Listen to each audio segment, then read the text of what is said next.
পৌষ পার্বণ আর পিঠে পুলি ঘিরে বাঙালির উন্মাদনার শেষ নেই।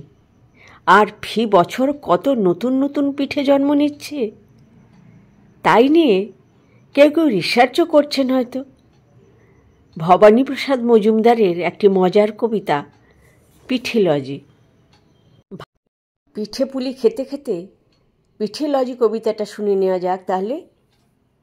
পিঠে নিয়ে রিসার্চ করে পতিত পাবন শেঠ এ বছরেই পাটনা থেকে পেলেন ডক্টরেট। আজকে পিঠেই ফোসকা কেন, দেহে কষ গর্ত, কোথায় পিঠের জন্মভূমি, স্বর্গ নাকি মর্ত? পাটিসাপটা নামটাকে কে করলো আবিষ্কার, ক ভাঁজ দিলে ডাইনে বাঁয়ে উঠবে পরিষ্কার? পুলি পিঠের দুই ধারেতে দুটোই কেন লেজ, কোন সে পিঠে দারুণ মিঠে, খেলেই বাড়ে তেজ? কোন পিঠেটা খেলেই ভীষণ বাড়বে মনের জোর, কোন সে পিঠে চিবিয়ে খেতে রাত হয়ে যায় ভোর? কোন সালেতে সরু চাকলির প্রথম প্রচলন, কোন দেশেতে মুখ সাউলির আদর সারাক্ষণ? কোন সে জেলার গোকুল গ্রামের কোন বাড়িতে কবে গোকুল পিঠে সর্বপ্রথম জন্ম নিল ভবে?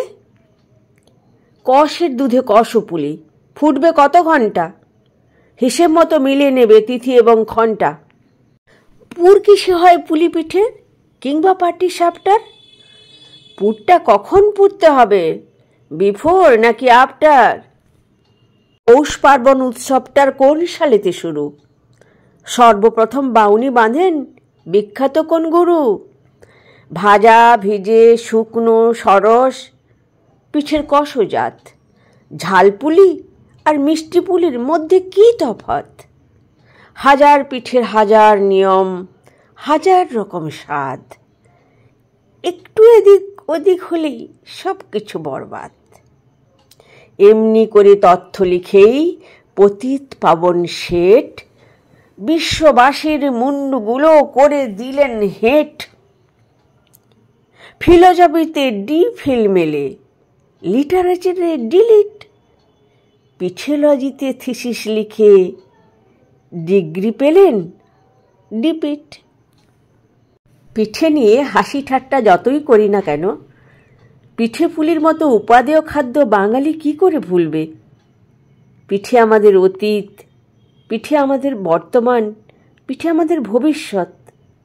কারণ আমরা যে জাত কৃষক, নতুন চালের আঘ্রাণে আমরা চিরকাল আমোদিত থাকব। নবান্ন উৎসবের শুভেচ্ছা ও অভিনন্দন জানাই বন্ধুদের।